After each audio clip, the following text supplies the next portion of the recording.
It is good to come together for the purpose of co-creating. Do you agree?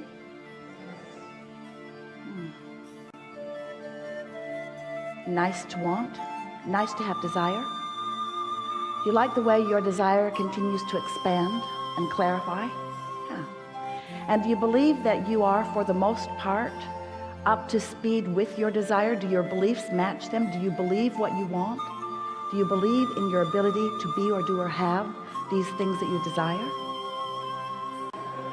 Because that's it, isn't it? When you have desire, which life will continue to help focus within you, and you're not contradicting your desire with a belief that opposes it. I want this, and I believe that it is in the process of becoming, and I am satisfied with where it is right now at this phase along my path. Now that's the perfect emotional vibrational stance. When you recognize that there is always going to be something more that you will want, you will never be in a place of completion ever.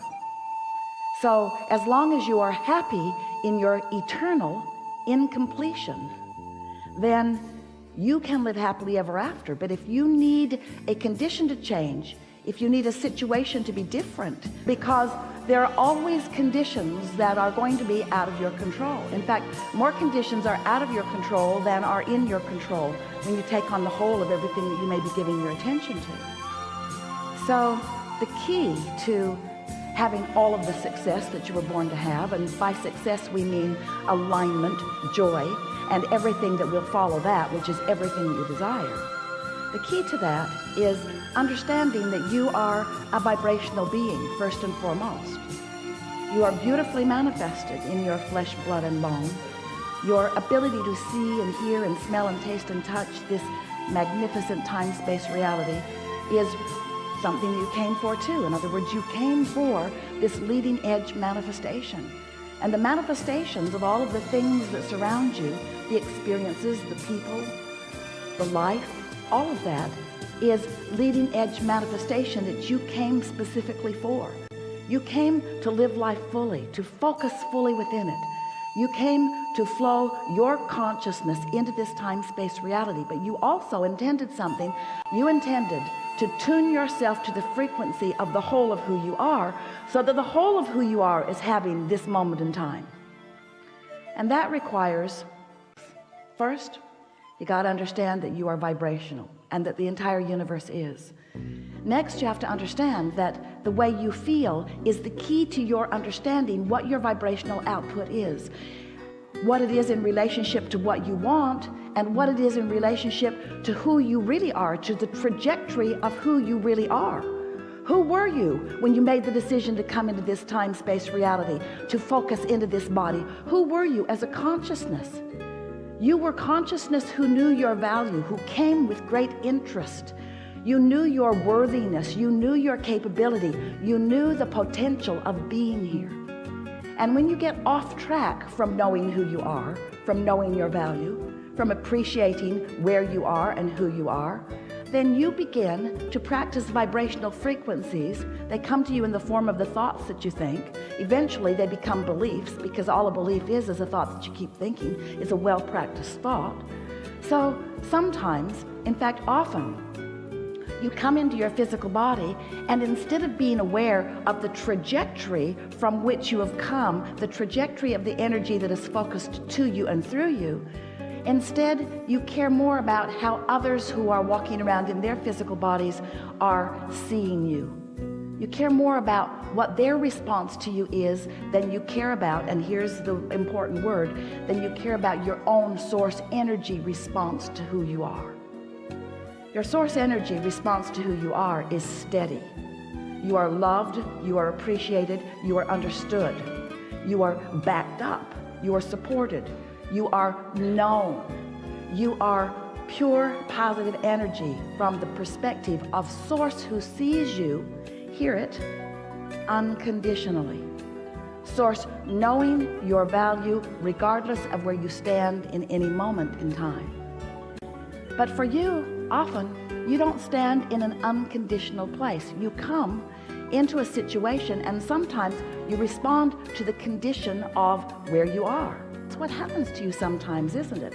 Is that you walk into a situation that is the result of the momentum that has been moving along, and now you're standing there in the middle of it, and if you are like most humans, you respond to the condition. But here's the thing that matters most. What do you do next? How does one get rid of doubt? And we said, you get rid of it before you get it. How do you get rid of doubt? Well, doubt is the way you feel when you're focused upon something, and have been for a while, that you believe that is contrary to who you really are and what you really want. All negative emotion means exactly that. Your life has caused you to expand into a new vibrational becoming. How do those words set with you? Do you like knowing that you are constantly becoming something that is more? But the tricky thing about that is, since you are constantly becoming something that is more, you've got to vibrationally figure out how to vibrationally keep up with what you have vibrationally become. You cannot expand, as life will constantly cause you to do, and not keep up with your own expansion and feel good at the same time. So you have to care about the way you feel. That's the way you keep up with your expansion. But caring about the way you feel means doing something about the way you feel regardless of the condition. And that's where the term unconditional love comes in. Humans have been using the phrase for a very long time, and hardly any of you really understand what it means. You think unconditional love means, look at some rascal who is really behaving in a bad way and just don't say anything about it. Don't rat him out. Don't talk to somebody else about him. Don't get him fired. Just love him unconditionally as you despise his behavior and most other things about him. And we say, that's maybe what you might call tolerance. In other words, you're putting up with it. You're not freaking out about it, but it is not unconditional, because this condition that you are focused upon is an opinion that differs from the opinion that the source within you holds about it, because the source within you is holding an unconditional point of view. Well, before this day is over, you're going to understand completely why we from source are able to hold things from an unconditional viewpoint. We'll give you a statement that you may be ready to receive, and then we'll fill in the gaps as we continue over the next few hours. But the reason that we are able to focus upon any situation unconditionally is because the current conditions, or the what isness of whatever it isness, doesn't mean diddly squatness. In other words, what is doesn't matter, because what is only a temporary reflection of the vibration that you got going on.